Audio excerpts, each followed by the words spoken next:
मैं सबसे पहले मैं आज जो बड़ी कार्रवाई मेरे ख्याल से शुरू हो गई है वक्फ अमेंडमेंट बिल को लेकर के, वो भी जो गलत फहमियां जहां है वो हमारे ख्याल से दूर होंगी। तो शाहिद अली साहब, मैं सिर्फ 1 मिनट में चाहता हूं, सिर्फ 1 मिनट में, कि अगर उस पे वो कर दें, क्योंकि आप पिटिशनर हैं और आप जो है उसमें शरीक रहे, कि क्या आपको दिखाई दे रहा है, क्योंकि कल फिर सुनवाई है। सिर्फ एक मिनट जो है मैं चाहता हूं।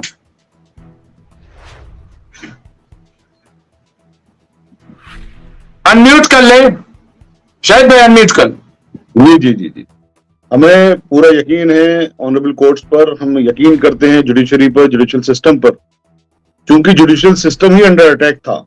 इन अमेंडमेंट्स के जरिए जुडिशरी की पावर छीन करके एग्जीक्यूटिव को दी जा रही थी, जो डीएम को वो अपॉइंट कर रहे थे। तो ऑनरेबल सुप्रीम कोर्ट में आज वही तमाम सवालात ऑनरेबल सुप्रीम कोर्ट ने सरकार से किए और सरकार के पास उनके जवाब नहीं थे कि भाई अब देखिए इसमें कितना अजीब सी बात है कि जिस भी प्रॉपर्टी को डीएम कह देगा कि ये साहब हमें लगता है कि ये वक्फ प्रॉपर्टी नहीं होगी, तो उसी वक्त से उसको वक्फ नहीं माना जाएगा। ऑनरेबल सुप्रीम कोर्ट ने कहा ये क्या बात हुई साहब, आप किसी प्रॉपर्टी को जो 100 साल से 200 साल से वक्फ है, आप कह दोगे साहब हमें लगता है ये वक्फ नहीं है, तो आप फौरन उसको वक्फ मानना बंद कर दोगे और आप ही डिसाइड करोगे उस बात को कौन वक्फ है कौन नहीं है। तो आप तो जुडिशरी में इंटरफेरेंस कर रहे हो।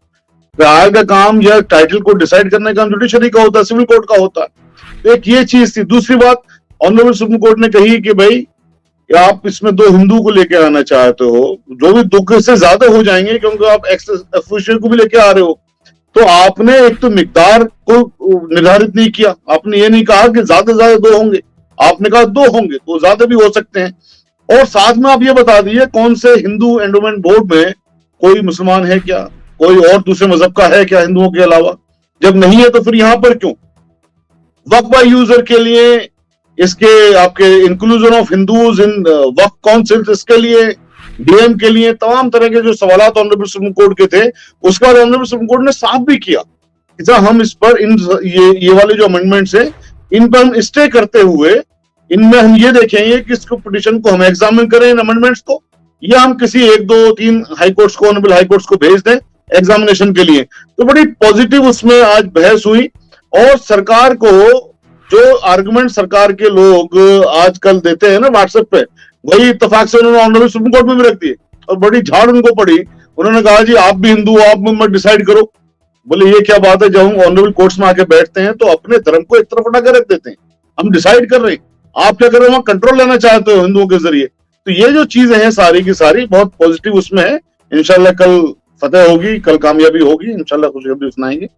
बाकी फजील भाई भी वहां पर मौजूद थे, फजील साहब भी वहां पे मौजूद थे। मैं इसीलिए 1 मिनट सिर्फ चाहता हूं कि क्योंकि बहरहाल कुछ लोग सुनना चाहते थे और मैं चाहता हूं 1 मिनट सिर्फ, क्योंकि अभी बहस शुरू हुई है और बहुत पॉजिटिव, और हम सब सुप्रीम कोर्ट आईन पर यकीन करते हैं। सुप्रीम कोर्ट का जो फैसला होगा जाहिर है कि हम मानेंगे और हक के लिए संविधान के तहत, बस आईन के तहत जो हमें जितनी इजाजत है हम अपना एहतजाज भी दर्ज कराएंगे, ऐसा तमाम जो प्रोटेस्टर हैं जो इसकी मुखालफत में है वो कह रहे हैं। फजील साहब बस मैं 1 मिनट में चाहूंगा, फजील साहब, और फिर मैं इंटरनेशनल बात। कोर्ट में तो शाहिद भाई थे और देखिए हम उस पर जाकर के राम मंदिर ट्रस्ट पे हम बोलना चाह रहे हैं कि राम मंदिर ट्रस्ट में डीएम ट्रस्ट का एक ऑर्गेनाइजर है, लेकिन उनके ट्रस्ट में ये प्रोविजन है कि डीएम अगर हिंदू नहीं है और मुसलमान है या जैन है या ईसाई है तो उसकी जगह पे आप दूसरे एडीएम रैंक के अधिकारी को वो पद देंगे। अगर एडीएम भी नहीं है तो एसडीएम को देंगे। मतलब हिंदू ही उनको चाहिए, अपने चीजों में उनको हिंदू चाहिए और मुसलमानों में भी हिंदू चाहिए। ये जो सीधे सीधे ये तो पूरे संविधान की, सही कहा वकील साहब की, पूरे संविधान की ये धज्जी उड़ा रहे हैं। संविधान बचाने की लड़ाई है।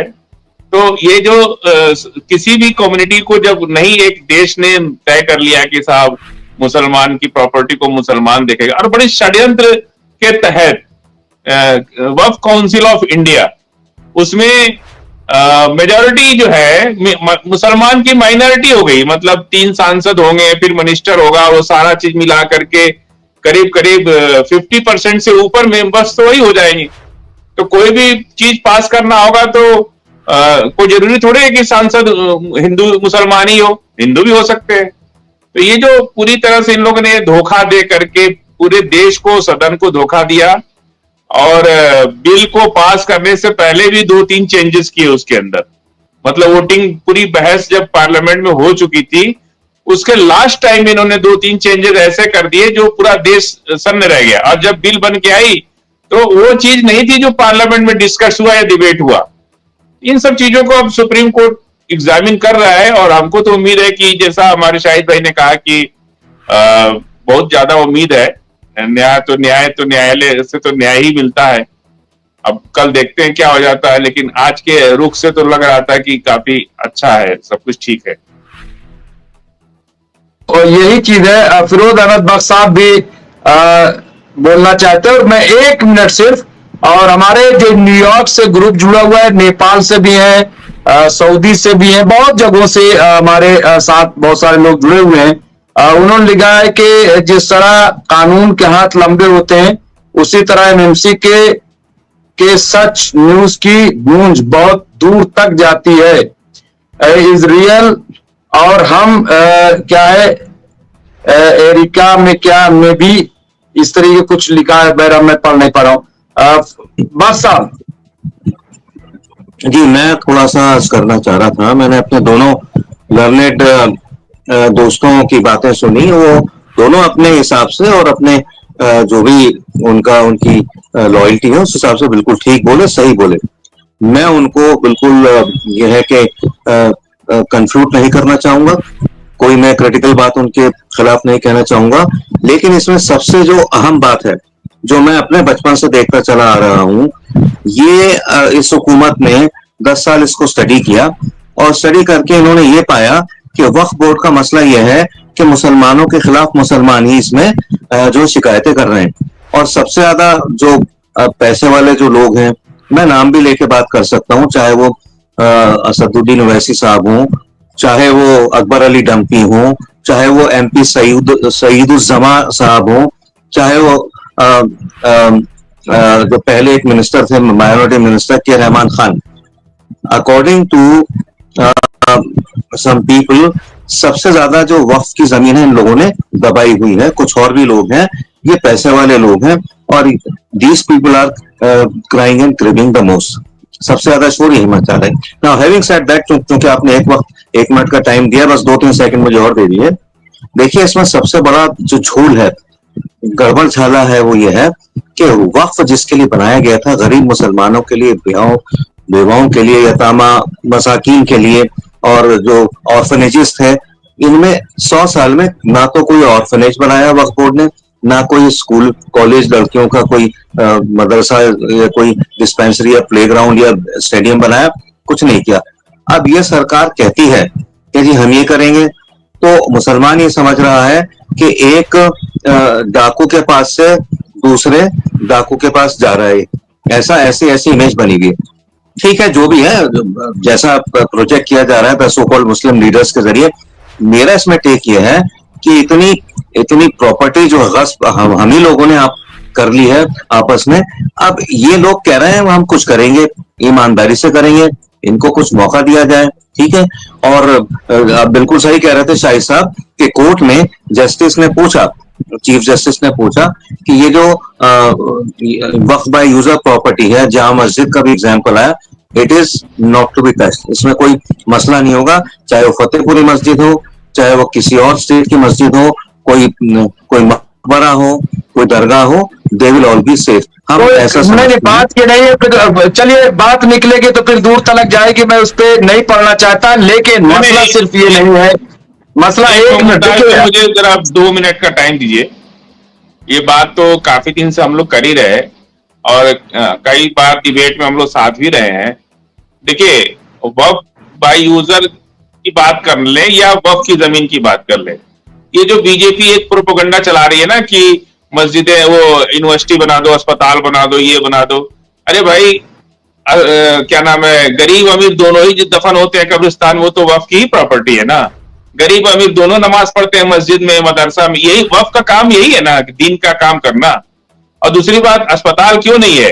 हैदराबाद का टीबी अस्पताल वक्फ की प्रॉपर्टी पे है, करोल बाग में तिब्बिया कॉलेज वक्फ की प्रॉपर्टी पे है, अलीगढ़ मुस्लिम यूनिवर्सिटी बना, न जाने हजारों लाखों अदारे चल रहे हैं, मदरसे चल रहे हैं, वक्फ की प्रॉपर्टी पे चल रहे हैं। तमाम धर्मार्थ अस्पताल, छोटे छोटे अस्पताल और ये सब चीज। अब सवाल इस बात का होता है कि मुमताज भाई की वक्फ की प्रॉपर्टी खाली पड़ी है, उस पर हम एक अस्पताल, हमारे पास 1 एकड़ जमीन है वक्फ की, हम उस पर अस्पताल बनाना चाहते हैं, तो पैसा कौन देगा अस्पताल बनाने के लिए? ये बात तो बीजेपी से पूछना चाहिए ना कि भाई हम चाहते हैं कि अस्पताल बना लें, लेकिन अस्पताल बनाने का पैसा कौन देगा? जीडीपी का 1%, आधा परसेंट सरकार को इस स्कीम में लाना चाहिए था। सुन लीजिए, कुछ मजहब लगे मुसलमानों के दिल पे। आप सही कह रहे हैं, मैं आपको इस मामले में आपके साथ हूं। तो है हमारे पास, घर कहां से, उस पर कमरा कैसे बनाएंगे, उस पर कॉम्प्लेक्स कैसे बनाए? पैसा चाहिए ना, कई 100 करोड़ लगता है एक अस्पताल बनाने में, तो वो पैसा सरकार दे। मैं क्लियर कर देता हूँ, देखिए मैं क्लियर कर देता हूँ ताकि मैं अपने असल मौजू पे आ जाऊं। मैं इसमें क्लियर कर देता हूँ। देखिए मसला ये नहीं है, बहुत अच्छा है, कह रहे हैं साहब चोर पकड़ा गया, बहुत अच्छी बात है, चोर पकड़ा गया, माल बरामद हुआ, बहुत अच्छी बात है, माल बरामद कर लिया। हमारी डिमांड सबकी है कि जो चोर है उसको जेल भेजो, जो माल बरामद है वो मालिक को दो। लेकिन पता नहीं कैसे मदद करेंगे, कहेंगे साहब डीएम कह देगा कि ये वक्फ की लैंड नहीं है। अरे जब वक्फ की लैंड ही नहीं बचेगी तो मदद कैसे करेंगे? मुझे यह हैरानी है।